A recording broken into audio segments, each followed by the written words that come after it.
Welcome to the black metal party that never stops. This is One-on-One with the Grim One, and I am your host, the Joan Rivers of black metal, slayer of posers, the most electrifying man in corpse entertainment, the Necrosexual. And joining me on this morbid talk, we have Sharad, the bass player from the death doom metal band ILSA, and they have a new album out right now on Relapse Records called Prayer. So Sharad, how the hell are you? I'm doing really good. It's good to be here, Mr. Sexual, Mr. Necro. Good to be here. Grim to be here too in my lair. And I see, like a true cult warrior, you have hanging dried roses in the background, keeping it gothic. Oh yeah, absolutely. Very gothic. Very Chicks gothic. dig dead flowers.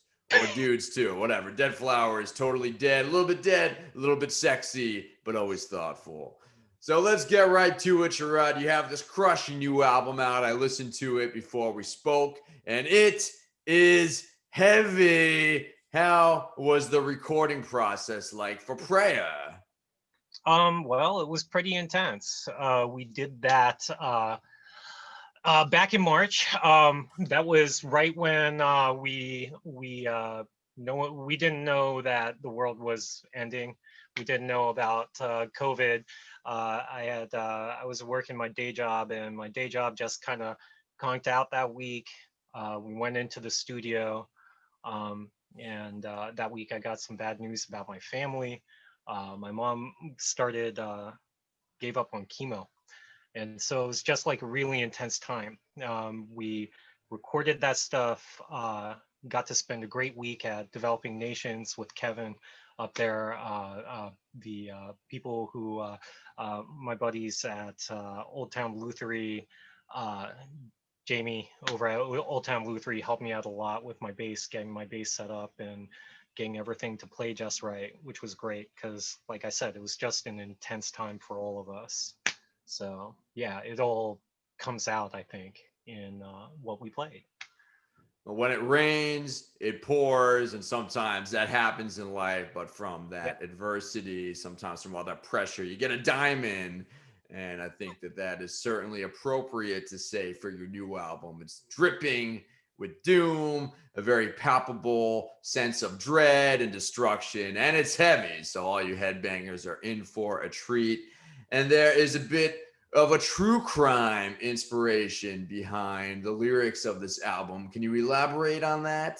What really kind of is a unifying theme for us as a band in the music we make is kind of the Satanic Panic and the sort of insanity that it drove people to by being persecuted for one way or another for being an other.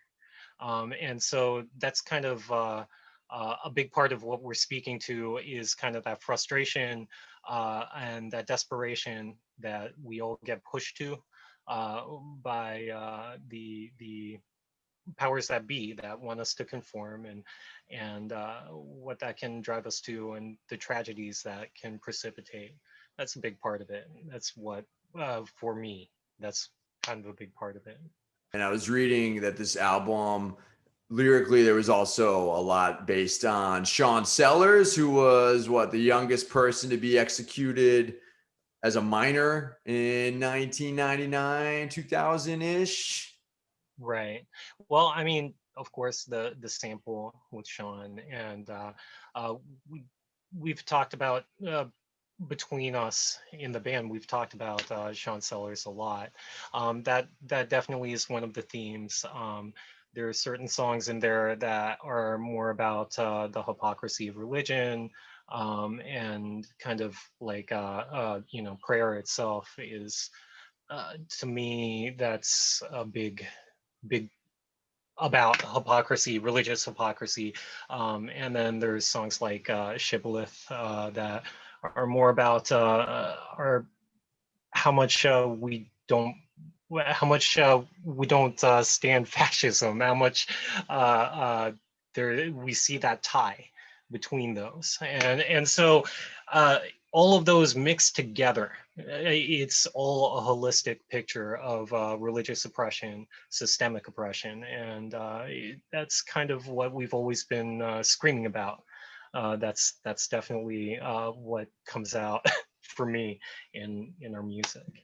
Indeed, and you talked a lot about the Satanic Panic from decades ago, but I can certainly see just a few parallels between then and now with the fear of the otherisms, with people literally alleging that there are satanic cults out there drinking infants' blood, from very reliable sources on Reddit and Facebook, of course. Very concerned moms out there. So yeah, is that something that you feel is relevant with the ties, the through lines between this album and the times we're living in now? Absolutely. I think uh, that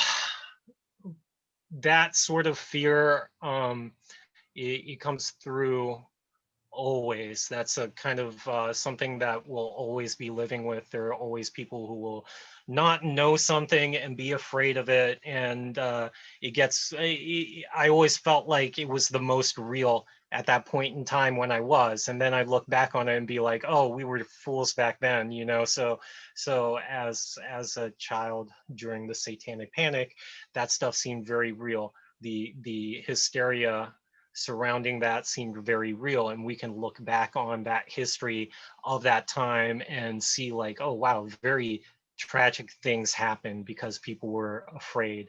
And I think now I'm shocked at how, like you said, I mean, people talk about blood drinking and cults and stuff, and you hear stories about people showing up with guns to save people who don't exist, and all of that sort of crazy stuff. And it seems so much more real now in this moment. So yeah, absolutely. What's your favorite song off this record? Or if somebody is completely virgin ears, among other things, what's one song that they should drop everything and listen to right now off this new record by ILSA? Oh geez, I really enjoy playing behind the veil.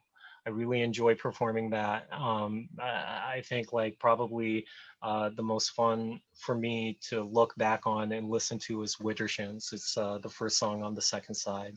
And yeah, I really like things with a driving beat and things that make you feel like you're going to move and dance. That sort of stuff's really important. Some good old fashioned doom dancing, as Messiah would say. Can't go wrong with Candlemass if you're a doom man. And I'm jumping around here, but you talked about that sample with Shawn Sellers. So, to the uninitiated, this is an interesting background story that I read a little bit about going into this interview. Can you elaborate on the background of Shawn Sellers and what happened with him? My understanding of it is, he kind of had a bit of a cult of personality around him. And there is the "Say You Love Satan" stuff that we did a song about a very long time ago. We've Shawn Sellers has fascinated us for a long time. And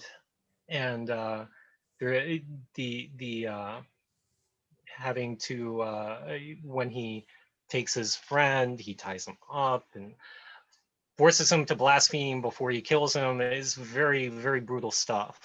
Um, so there's definitely a fascination with it, and the way that he was played in the media, having Geraldo and other people interview him and hold him up, and it's it seems like almost a distortion as like a kid who grew up uh, uh, wanting to be a metalhead and being into monsters and scary stuff, to have the TV say like, "Hey, this guy is you." It was quite a distortion, and that's equal parts embracing and romantic and frightening. So it's a really loaded thing. It's hard for me to ball that up into one pretty package to give you, but definitely there's a lot there, and I think that's why I come back to it. That's why Orion comes back to it. That's why our band keeps on coming back to to Shawn. Yes, the old Dungeons and Dragons defense. Dungeons and Dragons made me do it. You are corrupted by the symbols and power of Dungeons and Dragons. And it is funny if you watch movies from the 70s or the 80s, like Terminator being one of them, many other ones, or even in the 90s, they always cast the bad kids as like the stereotypical like leather, either like leather and stud punks with the mohawks, the pink mohawks, or metalhead. And sometimes you see like a metal band shirt, or a patch or something, because the central casting, if they're the dregs of society, they've got to be the metalhead kids. And really, it would be more realistic if it was like the jocks or the mean girls or something. But hey, I'm just inferring my own high school experiences on this interview, so don't mind me. Yeah, I feel like all of those things really spoke to me growing up. I feel like maybe at a really young age, I saw Wendy O. Williams on TV, chainsawing guitars and just being a cult, being just amazing, and thinking like, oh, that's performance, that's music, that's art, and uh, I will watch those movies. I will watch movies like Frankenstein, like the Universal movies, and you see like the villagers come to get the monster. And sure, those coded well for people who, like you said, are the true bad guys in our society, whether they're jocks or whoever. They are the wolves in sheep's clothing. They're the bad guys, and they would see those movies and be like, "Yeah, go villagers!" But you're supposed to see it and be like, "Oh man, Frankenstein, you have it rough. I want to hang out with you. I want to protect you. I want to be with you, and it blows my mind, like in the 90s, like Nightbreed, if you've followed the production of it and how Clive Barker was like, hey, here's this movie about people living in the outside and just trying to have their own house. Living on their own, and the rest of society is oppressing them, and it's a story of oppression. And the studio is saying like, well, these bad guys, they're too good. We need to have people afraid of the bad guys and be happy when bad things happen to them. So over and over again, you see like, yeah, there are people who just don't get it, but these stories, they're for us. They're for the people who, like you and like me, the monsters who are afraid of the villagers, who are afraid of those people. Yeah, we need better bad guys. We need David Cronenberg for Nightbreed. One hell of a director and one Yeah, hell of a weird role. yeah, absolutely. Yeah. So, as a bass player, Sharad, tell me, what is your secret for getting that extra thick, crunchy, poser slaying bass tone? Oh, geez. We tune super low, and I think I've tried really hard over and over again every day to figure out how to make that sound good. The best advice I could have to anyone who's trying to sound heavy and loud is to get the proper gauge strings. And that can be a bit of trouble. You have to do some research and figure out what proper tension is with your bass, but that's been a very big thing. And of course, having the right sort of speaker cabinets that sound good, and speaker head that sounds good, those are good too. But also practicing every day, being on beat.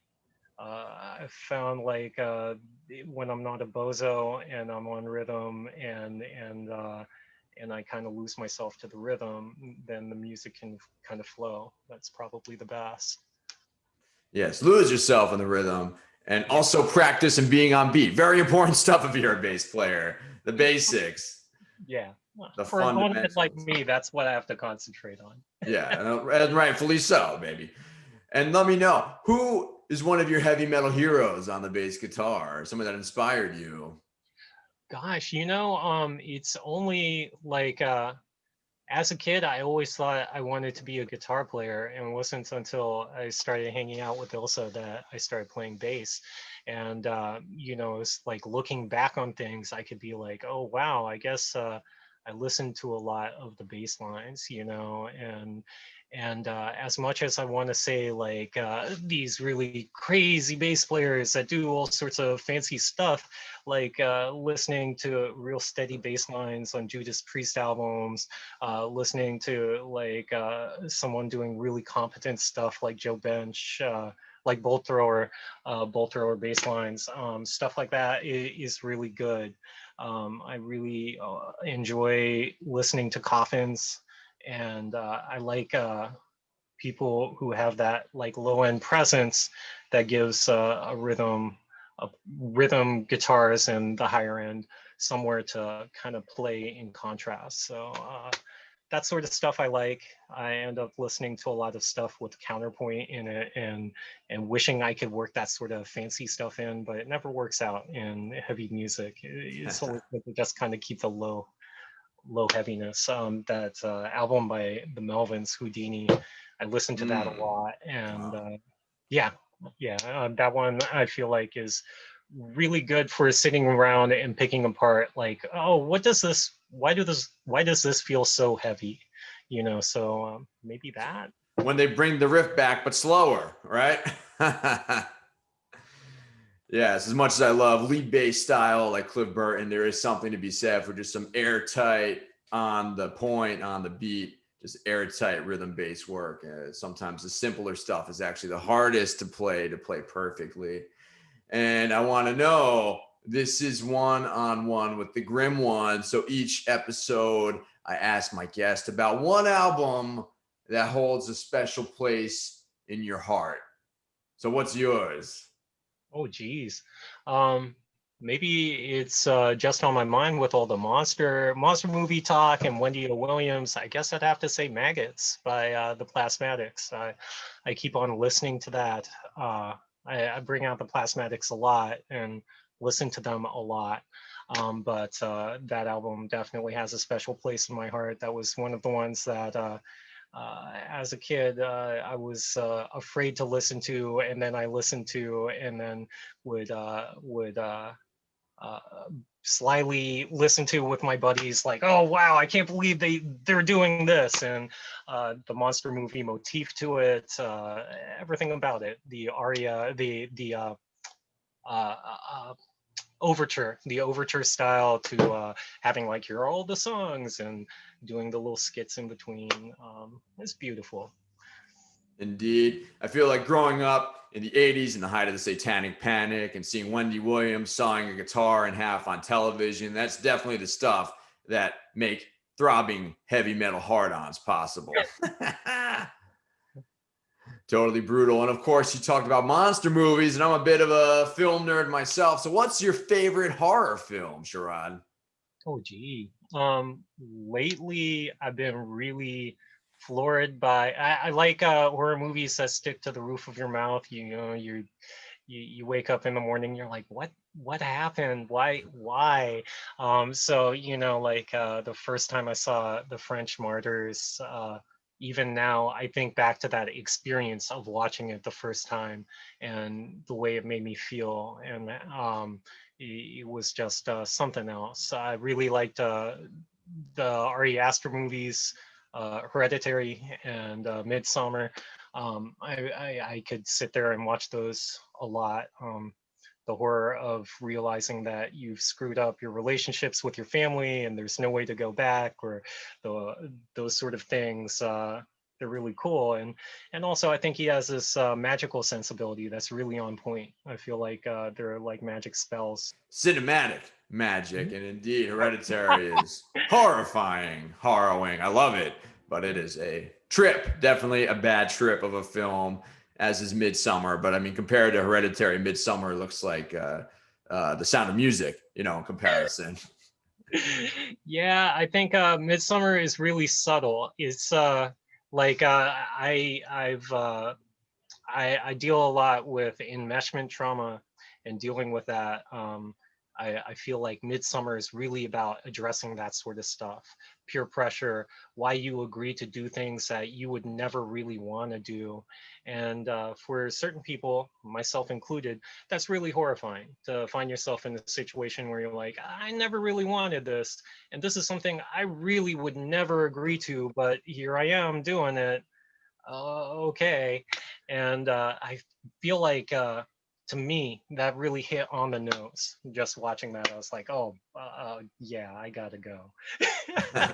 Yes, I find myself in situations like that all the time with my improv group. But it's only make believe. It is not improv. So this hasn't been much of a year for concerts, but you have this totally brutal new album out. So I want to know, Sharad, now that Prayer is out there on the shelves, what's on the horizon for you and your band that you're excited about? I don't know, man. We've been writing a lot of songs, and we'd love to try to maybe work out some splits or something. We don't know when things are going to open up. We recently had we were very lucky. We were honored to be able to play at a benefit for a local club here, the Black Cat. So online they did like a benefit stream, and we were able to go in, socially distance, and do 3 songs, three of our new songs, and being able to perform it all was nice. We'd love to perform more, but we don't have anything lined up right this second. So anyone out there? Yeah, holla at your ghoul. You heard the man, and listen to the new album. And I want to say, Sharad, thank you for going one-on-one with the Grim One. What do you want to say to all the heavy metal Hellraisers who are watching at home? Keep fighting, keep doing it, be evil, do magic, find, lose yourself in the process. Yeah. Wise words from a wise man. Listen to ILSA's new album, Prayer. And this has been another episode of One on One with the Grim One. And I have been the Necrosexual and still will be. Thank you. Thanks a lot, Sharad.